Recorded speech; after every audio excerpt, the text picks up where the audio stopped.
Hey everyone, welcome back to Deep Dive. You know that feeling? Kind of like something's just off. Even when, objectively things are pretty good. Yeah. Well, you're not alone. Yeah. And actually, you sent us this paper, Connecting the Dots. It gets right into that. Yeah. That feeling some are calling like a Western malaise. Yeah. It goes deep too. Philosophy, history, even a little neuroscience. It's really fascinating. You know what I found interesting about this paper is it doesn't just throw that term around malaise, it connects it to things that are happening, Brexit or the rise of figures like Trump or Bolsonaro. Even just a general sense of unease that people have, even while we see this undeniable progress in many areas. So it's suggesting there's something deeper going on here. Yeah. It's like, we should be happy, right? Like longer lifespans, amazing technology, access to information like never before. Yeah. We should just be walking around with these big grins on our face all the time. Exactly. But it's not quite like that, is it? No, it's not. And this paper really argues that point. That so many people, especially actually amongst educated and wealthy, they feel this sense of loss. It's almost like a nostalgia for a time that they haven't even lived through. Right. And that's fascinating to me because it points to something beyond material comfort. Yeah. It's cultural, potentially even spiritual, a longing that's just not being addressed. Okay, so let's unpack that a bit. What is it we're mourning? What's missing? Yeah, so this is where it gets really, really interesting. The paper talks about this loss of shared values, a breakdown in what we even mean when we use words like justice, good, or courage. Almost like imagine if you and I were trying to have a conversation, but we were using completely different dictionaries. Yeah. It would be chaos. Probably chaos. And the paper is arguing that this is what's happening with our ethical framework as a whole. So we're speaking the same language, but we're meaning totally different things. Precisely, yeah. And it draws heavily on some thinkers, philosophers like Alasdair MacIntyre, Charles Taylor. Okay. They argue that we've lost touch with the historical philosophical roots of these core values. Yeah. So it makes it almost impossible to even have meaningful moral debates or conversations anymore. Yeah, it's like trying to have a debate about the best recipe, but we haven't even agreed on what delicious means. A perfect analogy. And the paper argues that this is actually connected to this idea of emotivism. Okay. Which is this idea that moral judgments, essentially they're just personal preference. Okay. And I don't like that color blue. Exactly. Yeah. So it's just it leads to this feeling of being unmoored, Totally adrift. Adrift, exactly. Unable to find common ground. Okay, so that's why it feels like you can't have a conversation about anything these days without it becoming like a battle. Yes. Because everyone's just in their own corner going, well, that's my truth. Exactly. But it doesn't stop there, does it? It connects what sounds like a bit of an ethical free fall to scientism. Yeah. Can you unpack that one a little bit for me? Okay, so this is actually a really crucial point. And to be very clear, the paper isn't anti-science. Okay. But it does challenge this idea that science holds the only valid path to knowledge. Okay. And that in itself, what it calls scientism, can be a bit self-contradictory. Hold on. How is believing in science self-contradictory? I don't quite. Yeah, it's a great question, right? Yeah. Because think about it this way. To say that only science can tell us what's true, well, that in itself is not a scientific statement. Right? That's a philosophical statement. Right. And the paper highlights actually all of these other sources of knowledge that we use every day. Memory, testimony from others, our own perceptions, or even science has to rely on these things. That's so true, though. I mean, I didn't need a scientific study to tell me I needed a cup of coffee this morning. Exactly. It was just like pure gut feeling. Exactly. You see, even scientists have to trust the work of those who've gone before them. They have to interpret data. They have to rely on their own reasoning, right? It's like saying that the only tool you'll ever need is a hammer. Good luck building a house with that. Or navigating through a maze with just a compass. Exactly. You might know the general direction, but you're going to miss all the twists and turns. Precisely. And the paper's suggestion is that this limited view of knowledge, the scientism, it actually contributes further to that sense of malaise. It's like we're trying to understand this vast, colorful world through just this tiny little people. And speaking of missing the bigger picture, the paper then goes on to this. It feels like a huge debate, always. Yeah. This, science versus religion. And actually, calls it out as like one of the main barriers to faith for people. What really stood out to you in that section? It's funny because it's easy to think about science and religion as these two things that are constantly at odds, like in this boxing ring, just duking it out. Totally.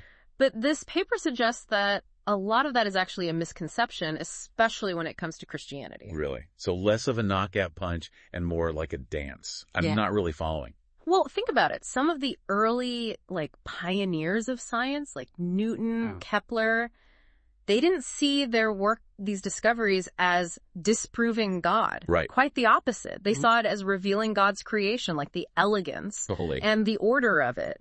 It's true. I mean, we forget those big scientists, they weren't working in a vacuum, right? Yeah. Religion was a part of the intellectual landscape. Absolutely. And the paper actually digs into this in some pretty interesting ways. It even uses the example of the Big Bang Theory. Okay. Which, some people use to kind of argue against a creator. Right. But it was actually first proposed by, get this, a Catholic priest. No way. Georges Lemaitre. See, this is what I love about these deep dives, these little nuggets. Yeah. You just never know what you're going to find. But that makes sense, though, right? Yeah. Because if you think about, the universe having a beginning, laws that govern the universe, this isn't exactly a new idea. No. It's got roots in a lot of religious thought. Precisely. And it doesn't stop there. It looks at evolution, the complexity of DNA, and argues that these two actually point toward, not away from a creator. It's almost like as science kind of reveals these more intricate details about the universe, it sparks more wonder and awe. It's like when you see a beautiful tapestry, you know what I mean? Yeah. And you see the whole picture, but then you get closer and closer and you realize how much detail, how much artistry has gone into each little thread. A beautiful way to put it. And speaking of appreciating kind of the intricacies of life, the paper goes on to introduce the work of Martin Seligman, founder of positive psychology. Are you familiar with his work at all? I feel like I've come across it. He's the one with the PERMA model, right? That's right, yeah. Something about well-being. Yeah, you got it. Okay. So PERMA, it stands for positive emotions, engagement, relationships, meaning, and accomplishment. Okay. And Seligman argues that these 5 elements are essentially crucial for human flourishing. So even if you're, achieving your goals, you've got all your ducks in a row, you could still be missing out on some of these really key ingredients to actually being happy. Precisely. And this is where the paper makes this really interesting connection. Yeah. It argues that Seligman's findings, which, are coming from a secular perspective, actually align really well with traditional wisdom, especially within religious contexts. So it's like science is catching up to what a lot of these, in a way, yeah. cultures and faiths have been saying for a long time. Yeah. We need community. Yeah. We need these relationships. We need a sense of purpose. These aren't just nice things to have. They're fundamental. Exactly. And the paper even goes so far as to suggest that maybe this emphasis, this intense individualism that we've seen in recent decades might actually be part of what's contributing to that sense of malaise we're talking about. It's like we've been handed this, amazing construction set. Yeah. And told, go build your dream life. But nobody told us we actually need other people. Yes. And a sense of belonging, something bigger than ourselves. Yes. For it to actually be meaningful. What a brilliant analogy. And speaking of needing a more holistic view, the paper introduces, this is fascinating to me, the work of Iain McGilchrist. Okay. He's a psychiatrist who argues that there's this imbalance in the brain's 2 hemispheres, and that might actually be playing a role in what we're seeing today. Okay, you're going to have to hold my hand a little bit on this one because my left brain is feeling a little overwhelmed at this point. No worries, it's a complex topic.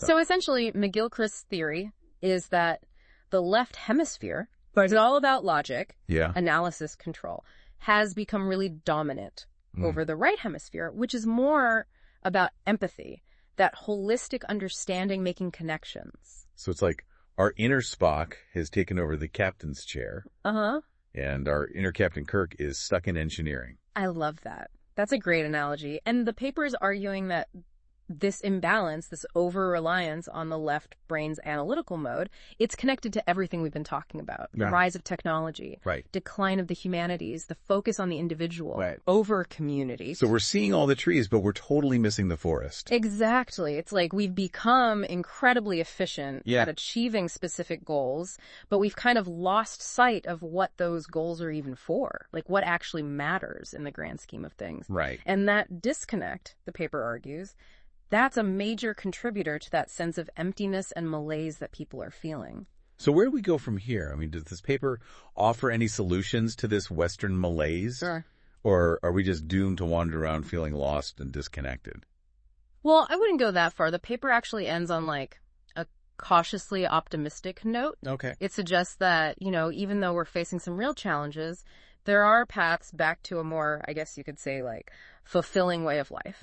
So less, the sky is falling, and more, hey, we might need to, like, recalibrate our course a little bit. Exactly. And one of the key things it emphasizes is this shift away from, this hyper-individualism that we've seen so much of in recent decades, and kind of rediscovering the importance of, what some might call more traditional values. So less me, myself, and I, and more, hey, we're all in this together. Precisely. Think about it. Family, community, faith, these aren't just these outdated concepts. They're deeply rooted in human experience. They offer that sense of belonging, of purpose that really transcends just the individual. Yeah, it's like we're trying to build these like elaborate self-sufficient islands, but we're meant to be part of an archipelago, Love that. Connected, supported by something larger. Beautifully put.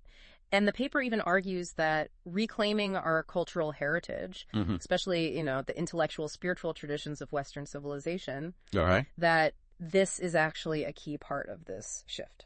So not necessarily rejecting all the progress we've made or going back to the quote-unquote good old days, but more about finding that healthy balance. Yeah. Making the best of what we have, but remembering some of that timeless wisdom that's there. Exactly. And that includes recognizing the limits of that scientism we were talking about. Right. And being willing to embrace a wider range of knowledge sources, philosophy, history, personal experience, even intuition.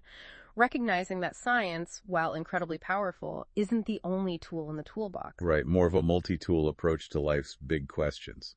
Exactly. And this also connects back to, that perceived conflict between science and religion. Right. The paper seems to be saying, hey, it's not an either situation. Yeah. It doesn't have to be this battle. Right. Especially when it comes to, Christianity, science, and religion can actually really complement and enrich one another. It's like looking at a masterpiece painting from different angles. Okay. Each perspective adds another layer of depth and understanding.